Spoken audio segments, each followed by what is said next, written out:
waktu saya kuliah di Belanda, itu ada semua pakai nama. Mari kita adu bukti kalau Anda mau. Ya, jadi orang ini terlalu GR sih ya, menganggap dirinya siapa-siapa, menganggap dirinya sesuatu yang ya besar atau hebat, tapi bukan siapa-siapa. Bukan siapa-siapa, ya. Saya bicara secara akademik ini ya. Jadi Anda itu nggak usahlah bangga-bangga kalau ditantang debat, seakan-akan Anda itu hebat sekali. Bukan. Tapi karena Anda mengutak-atik iman Kristen, maka kami tantang untuk debat. Ya, saya pikir. Ya hadi, ya bashir, ya tabibi, nabiyullah khairul khalqi, khairul khalqi jami'an, lahu a'la manasibi wal marati, salatullahi ma lahat kawaki, ala man khairi ma. Once again, I try. Bismillahirrahmanirrahim. Assalamualaikum warahmatullahi wabarakatuh. Kamu sebenarnya yang dirahmati Allah. Semoga Allah senantiasa curahkan segala rahmat, segala nikmat yang berkepanjangan dan tiada kabur dari dunia hingga akhirat. Nah, insyaAllah. Dan Allah pun kumpulkan kita, para kaum muslimin di bawah naungan Rasulullah serta para nabi, beserta para orang-orang yang Allah kasih, Allah sayangi, Allah cinta, insyaAllah. Di bawah naungan Allah kelak di mana tiada naungan selain daripada naungannya, insyaAllah. Amin, amin, Allahumma amin. Kaum muslimin, pada kesempatan siang menjelang sore ini, saya akan mengunggah sebuah video di mana video ini mengisahkan tentang bagaimana pendeta MYM ya curhat-curhat tentang bagaimana ketika Ustadz Kainama ya memberikan klarifikasi ya yang dimana Ustadz Kainama ini kan dikabarkan kabur, takut ya dalam berdebat oleh pendeta Esra Soru dan pendeta-pendeta yang lain. Nah, terus pendeta MYM ini beliau ya hanya curhat-curhatan ya, mengejek-ngejek gitu. Padahal selaku seorang pendeta ketika memberikan pemaparan tidaklah akademis, tidaklah dengan bantahan-bantahan yang substansial ya, hanya curhat-curhat lalu mengejek-ngejek ini, aduh, sangat disayangkan sekali ya. Oke, demikian kaum muslimin videonya. Saya akan kembali membahas mengenai Ustadz Kainama yang saya kira dia sedang tertekan saat ini karena akan berdebat dengan Pak Pendeta Esra Soru sesuai dengan yang sudah direncanakan. Dan karena mengalami tekanan itu, saya pikir akhirnya pendeta Ustadz Kainama ini kemudian dalam satu video itu nyinyir kepada saya. Dia menggosipkan saya bersama seseorang yang tidak dikenal lah begitu ya. Karena orang ini pakai topeng atau pakai penutup wajah, jadi kita anggap saja dia adalah orang yang tidak dikenal. Tapi yang jelas mereka ini adalah tukang gosip. Nah, saya akan perdengarkan terlebih dahulu videonya, saudara, dan setelah itu saya akan memberi respons ya. Ya, itu sudah muncul, saudara ya. Saya akan putar dulu ya. Ingat, hutang budi saya nggak akan korek kamu. Nggak akan. Kamu maki saya, kamu bilang penipu, kamu bilang saya ini pembohong, kamu bilang saya ini bukan pendeta, nggak pusing. Yang penting saya masih hormat sama Bogor. Wallahi. Jadi kalau ada pendeta-pendeta macam, maaf ya, Pak MYM, mulai atur-atur gitu. Kayak nama nanti kalau nggak sama Kodondi, nanti cari aja hotel. Lu siapa? Duit-duit gua. Udah. Ya, saudara lihat ya. Kainama di sini bilang seperti pendeta MYM itu ngatur-ngatur katanya ya. Nanti kalau debat dengan saya cari aja hotel. Saya nggak bilang begitu, saudara ya. Saya nggak pernah ngomong seperti itu, minta dicarikan hotel. Ini ngomong kosong aja ini. Ya mungkin saya lanjut dulu ya. Saya lanjut dulu ya. Modal lu, ngatur-ngatur lu. Modal, siapa? Pak MYM modal, nantang kagak modal lu, malu lu. Pakai bilang kayak nama lari. Lu keluarin modal nggak? Duit aja kagak lu.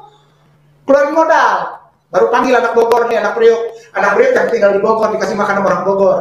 Sama orang GBIB dikasih makan nih. Nih, anak Priok nih, anak Gandaria nih. Ya, saudara. Saudara lihat ya, ini orang ngomong sambil matanya melotot, ya mungkin dia sudah sangat jengkel dengan saya ya, dia marah dengan saya ini ya.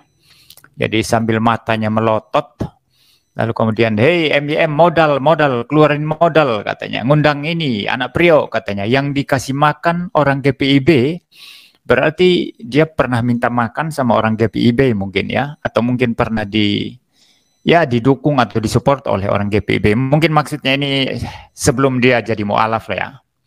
Karena saya tidak percaya kalau ada gereja atau kelompok Kristen yang mensupport dia sekarang setelah dia jadi mu'alaf dan keliling kemana-mana untuk membahas Alkitab ya. Mu'alaf untuk membahas Alkitab begitu, bukan membahas Al-Quran ya. Ya baik. Jadi dia ini sangat jengkel kepada saya ya. Tetapi saya mau kembali menjelaskan di sini, saudara ya. Mereka ini suka memutarbalikkan perkataan orang. Saya tidak minta fasilitas. Bohong aja itu Donditan itu ya. Saya bilang, ya ini begini. Dulu Donditan pernah nantang saya debat di hotel. Saya tolak karena saya tidak mau di hotel. Saya bilang kalau mau kita di universitas. Itu cocok. Karena lingkungan akademik. Ngapain di hotel? Saya bilang mau tidur di hotel atau mau apa di hotel. Nah, kemudian setelah mereka debat dengan Pak Esra Soru dan Pak Budi Asali, saya kemudian tantang lagi Donditan ya. Saya bilang kali ini saya memberikan kelonggaran lah begitu ya. Karena selama ini Donditan itu maunya di hotel.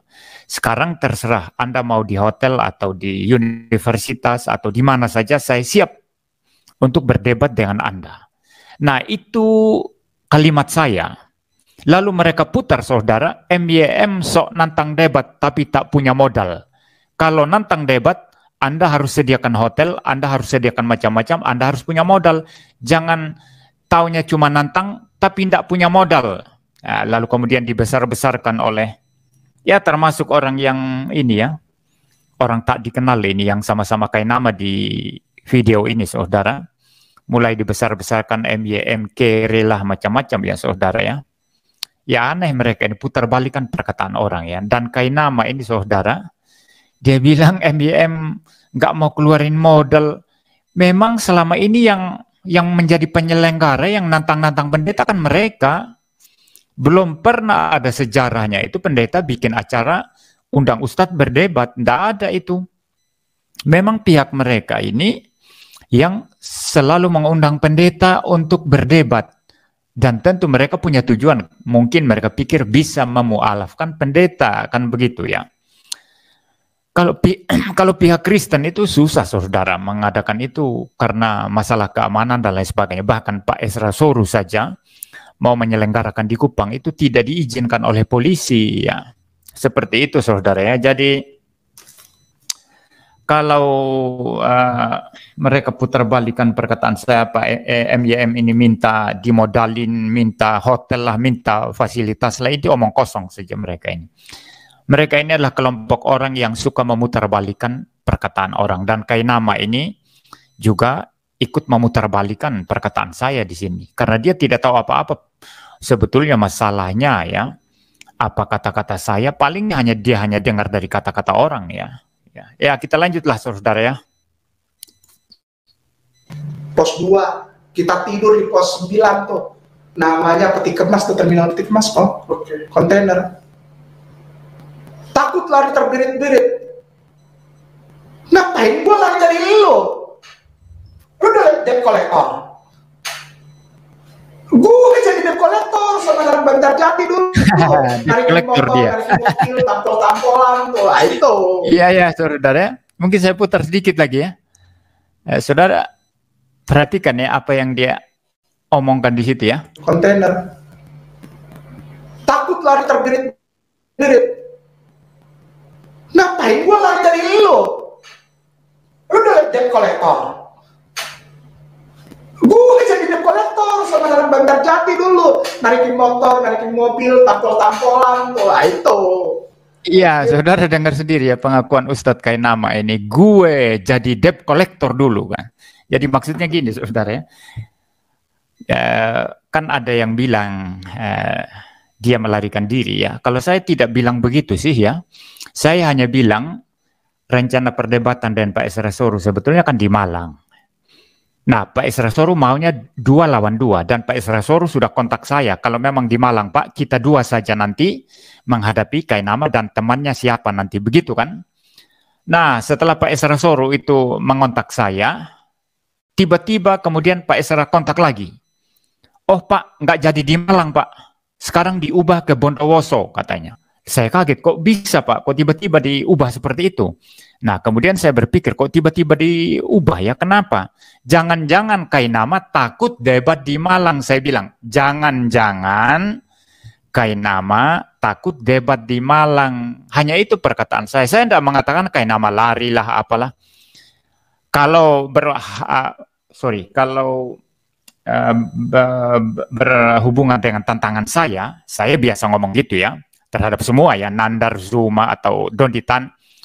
Ayo, saya tantang kalian, jangan lari. Nah, itu memang biasa saya ucapkan, itu bukan hanya kepada Kainama ya. Kepada Donditan, Nandar, semualah ya, saya bilang. Ya, setiap kali saya menantang, saya tantang, jangan lari, saya bilang gitu ya. Tapi kalau khusus dalam perdebatan dengan yang direncanakan dengan Pak Esra Soru ini, saya nggak bilang Kainama lari ya. Saya hanya bilang kenapa tiba-tiba diubah dari Malang ke Bondowoso. Apakah Ustadz Kainama takut berdebat di Malang? Hanya itu ya apa yang saya katakan. Ya baiklah saudara ya. Lalu kemudian Pak Kainama ini mengatakan, kenapa saya takut sama kamu ya? Ya ini kan dia ngomong sama saya ya. Memangnya kamu debt collector? Saya nih, gua debt collector. Pernah nariin motor, pernah nariin mobil, pernah tampol-tampolan katanya.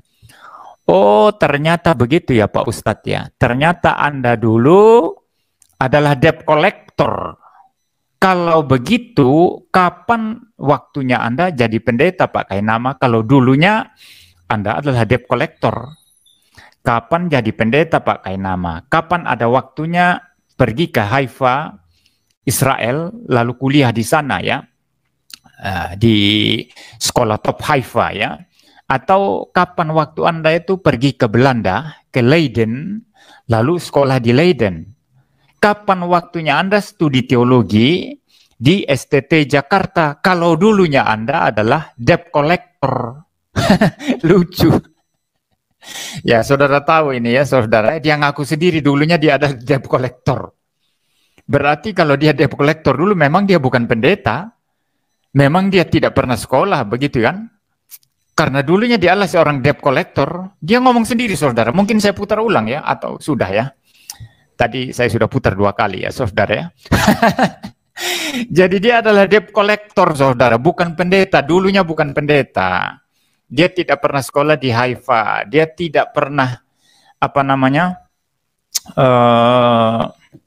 sekolah di Leiden. Dia tidak pernah sekolah di STT Jakarta. Dulunya dia adalah debt collector. Itu pengakuan dia sendiri, saudara ya. Mudah-mudahan bahasan saya ini disampaikan kepada Kainama ya, tapi saya pikir pasti sampai karena ada informan dia. Menurut Kainama ini, dia tidak pernah lihat YouTube, tidak pernah lihat media sosial, tapi ada orang yang menyampaikan kepada saya potongan-potongan video katanya. Pastilah potongan video saya ini disampaikan kepada dia, ya, supaya kalau bisa Pak Kainama memberikan tanggapan. Hanya saja Pak Ustadz, kalau memberikan tanggapan kepada saya, matanya jangan melotot lah Pak Ustadz ya. Masa bencinya sama saya sedemikian rupa ya. Saya akan ketawa-ketawa saja Pak Ustadz. Nah Pak Ustadz ini yang bilang dulunya Anda debt collector. Berarti Anda dulu kapan masa sekolahnya, kapan jadi pendetanya kalau dulunya itu debt collector. Nah ini jawab dulu Pak Ustadz ya. Kita lanjut sedikit saudara ya, seru ini. Kita lanjut ya. Udahlah, MYM kita share aja gini. MYM, gue mau bilangin ya, maaf ya kok. Nama MYM Di agenda gua aja kagak ada kok. Nggak diperhitungkan. Waduh, sesedih itu. Iya, saya stop dulu saudara ya. Oh, Anda lihat ya, ini orang tak dikenal ini yang pakai topeng ini ketawa-ketawa ya. Senang sekali dia ya. Tapi saya tidak ngerti kenapa dia pakai topeng ini. Apakah wajahnya jelek atau ya ini saya menduga-duga ya karena dia pakai topeng saudara. Jadi kita tidak bisa lihat wajahnya. Kalau Pak Kainama ini kan jelas wajahnya ya. Nanti misalnya ketemu di mana kan kita kenal ya. Tiba-tiba saja mungkin nanti siapa tahu ya. Saya bertemu di bandara dengan Pak Kainama kan kita bisa tegur ya saudara. Maksudnya bisa bersalaman ya karena wajahnya jelas saudara ya. Tapi kalau orang tak dikenal ini saya tidak tahu wajahnya seperti apa ya. Jangan-jangan mungkin wajahnya bopeng-bopeng atau mungkin penuh parutan luka atau apa, kita kan tidak tahu saudara. Atau mungkin ya, dia menutupi wajahnya karena takut. Jadi dia hanya berani tampil kalau pakai topeng. Dia takut dikenal wajahnya. Ya. Tapi alasannya apa kok takut ya? Ya mungkin karena dia tukang nyinyir, tukang gosip ya. Karena dia tukang nyinyir, tukang gosip, takutlah dia dikenal wajahnya, kan begitu ya. Bisa jadi ya saudara, segala kemungkinan bisa terjadi ya. Dia ketawa senang sekali ya ketika Kainama mengatakan MYM ini tidak masuk dalam daftar saya, tidak masuk hitungan katanya. Lalu si orang yang pakai topeng ini ketawa senang sekali ya. Tapi mereka tidak tahu saudara, mereka tidak paham bahwa siapa yang bangga kalau masuk daftar Kainama? Siapa yang bangga, yang senang kalau nama saya masuk di daftar Kainama? Tidak bangga sama sekali saya. Hanya kegeeran saja Kainama ini. Dikiranya MYM akan bangga sekali kalau nama MYM itu masuk dalam daftar orang-orang yang akan berdebat dengan Kainama. Pak Kainama, ngaca Pak Ustadz. Apa alasannya saya bangga kalau saya masuk daftar Pak Ustadz? Pak Ustadz itu siapa? Profesor kah? Tulisan akademik Pak Ustadz itu di mana? Di jurnal mana Pak Ustadz? Anda kan cuma seorang mualaf yang dakwah sana sini, bahas Alkitab, bahas Tuhannya Kristen, lalu kemudian menjadi populer, ya banyak pendukungnya. Tapi secara akademik itu apa? Signifikansi Anda itu apa Pak Kainama? Kalau Anda itu adalah seorang profesor, adalah seorang doktor yang top secara akademik, lalu nama saya dimasukkan daftar oleh Kainama yang top secara akademik begitu ya, dimasukkan sebagai orang yang diperhitungkan, maka saya bangga pasti Pak Kainama, saya pasti bangga. Tapi apanya yang mau dibanggakan dari seorang Kainama yang bukan siapa-siapa Pak Kainama? Anda kan bukan lulusan Haifa, Anda bukan lulusan Leiden, Anda bukan lulusan STT Jakarta, Anda secara akademik, saya tidak tahu sekolah di mana, saya tidak tahu gelar akademik Anda itu apa, lalu saya merasa bangga. Sorry ye Pak Ustadz, sorry ye Pak Ustadz, saya ketawa aja ya. Saya sama sekali tidak merasa senang atau merasa bangga kalau masuk dalam daftar Pak Ustadz. Pak Ustadz ini kan bukan siapa-siapa. Aduh, orang ini kegeeran ya. Dikiranya kalau MYM tercatat di daftar dia, MYM akan besar kepala. Siapa kamu Pak Ustadz? Sekarang Pak Ustadz, Anda buat klaim kuliah di Leiden. Coba aja buktikan Pak Ustadz. Anda kan yang membuat klaim, Anda yang harus membuktikan. Anda katakan kuliah di STT Jakarta, Anda katakan kuliah di Haifa, Israel. Ya coba buktikan Pak Ustadz. Kan tidak ada itu semua itu. Nggak ada buktinya semua itu Pak Ustadz. Jadi apakah dasar kebanggaan saya jikalau saya masuk daftar Pak Ustadz? Tidak ada Pak Ustadz, Anda itu bukan siapa-siapa Pak Ustadz. Lucu sekali Pak Kainama ini. Ya kasihan. Kasihan sekali Pak Kainama ini ya. Dan orang yang ikut-ikutan satu ini ya, bahkan dia mungkin jadi provokatornya ini ya, yang pakai topeng ini ya. yang wajahnya tidak mau kelihatan ya, saya tidak tahu alasannya apa ya. Dia ketawa-ketawa senang sekali, dikira hebat sekali Pak Kainama. Tidak ada hebatnya Pak Kainama itu. Artikel ilmiahnya di mana Pak Kainama? Tunjukkan kepada saya ya, supaya Anda diperhitungkan, supaya saya memperhitungkan Anda. Dan kalau nama saya masuk dalam daftar Anda, saya akan merasa bangga dan senang. Tidak ada itu. Tidak ada itu. Ya, sudahlah ya, saudara ya. Kita lanjut sedikit lagi ya. Jadi kembali lagi kepada pembicaraan kita bahwa bukannya Kainama itu takut, enggak lah. Tapi Kainama menjaga kok. Menjaga amanah para orang tua kita.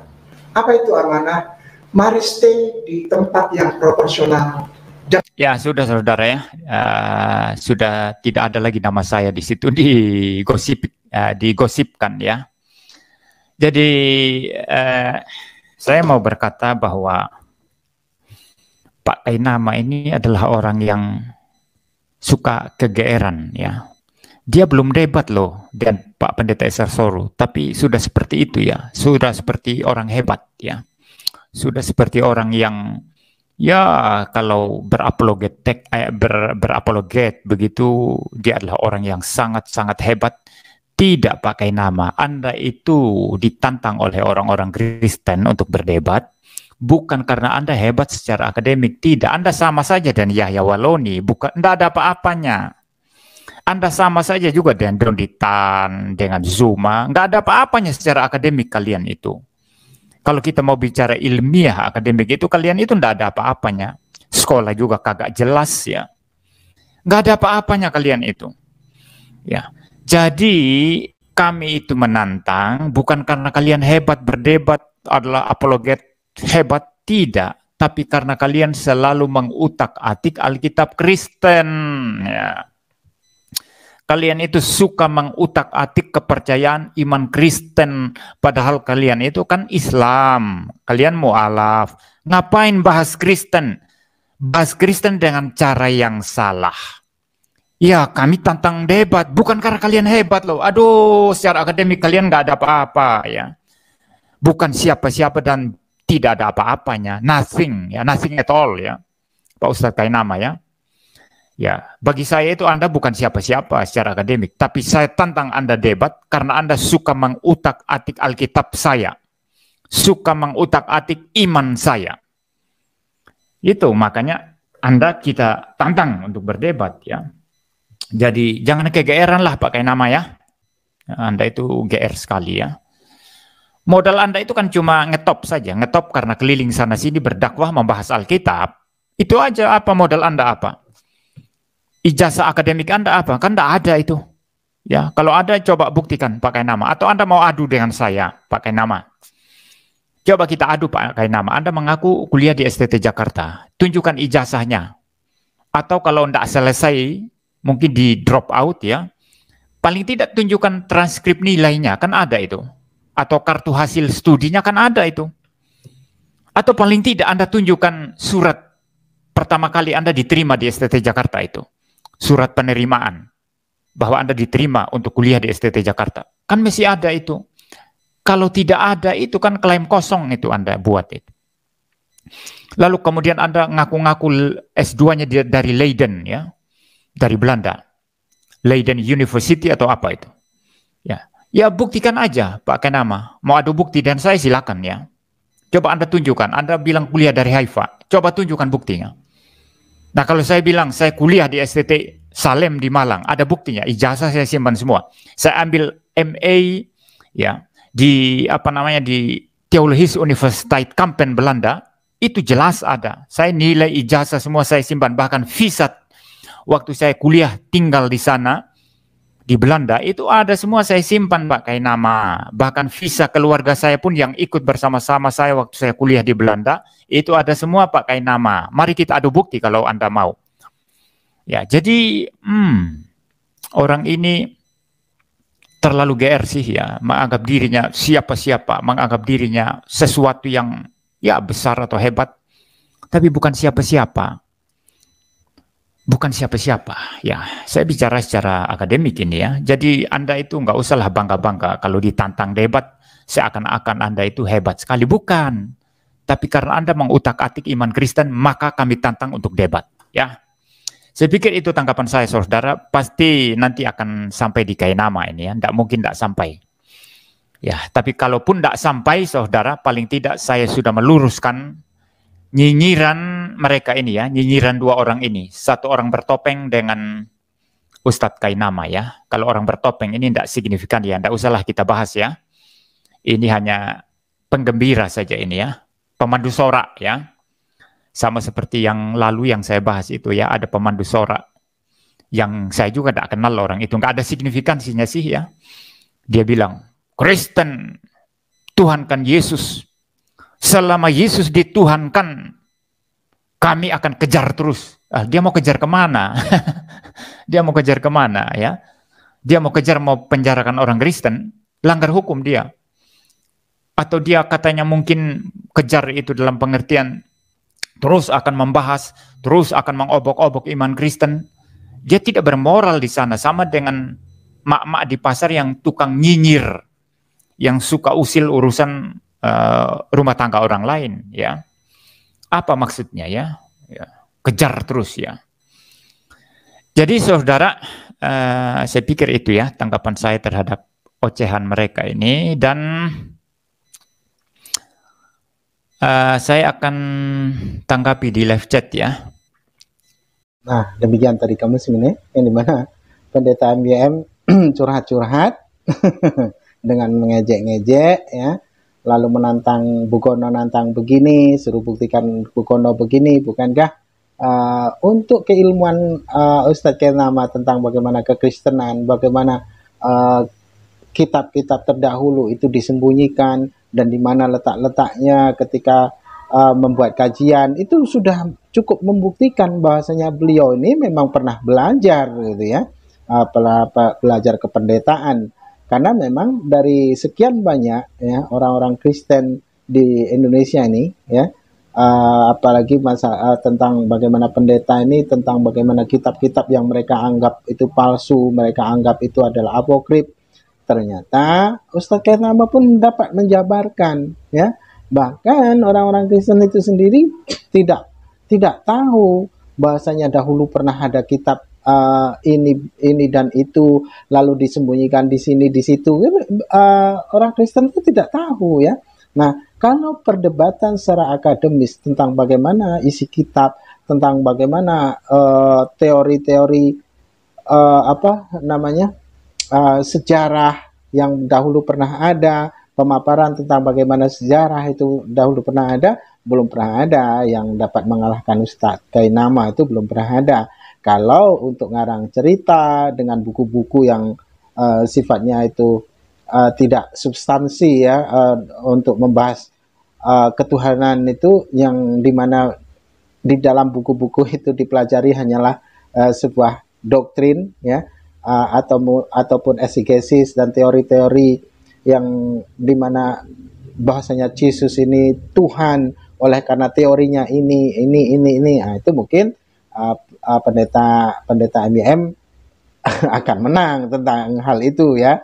Tapi hal masalah cerita-cerita buku-buku yang bohong itu ya, karangan manusia, lalu dicocok-cocokkan dengan akalnya. Nah, oleh karena keimanannya, nah, itu mungkin. Tapi kalau untuk membahas tentang bagaimana konsep ketuhanan dengan kilas balik, yang dimana sejarah itu pernah ada, lalu bagaimana Yesus itu menjadi seorang utusan itu, apa yang ia lakukan bagaimana, itu belum pernah ada sejarahnya orang Kristen itu dapat menang dengan umat Muslim. Karena umat Muslim ini dapat mengetahui dari sejarah-sejarah itu, sekalipun itu kalimatnya baik, pengajarannya baik, kalau memang itu tidak sampai ke ke pokoknya ya, yang dimana Nabi itu diutus, maka umat Muslim itu tidak akan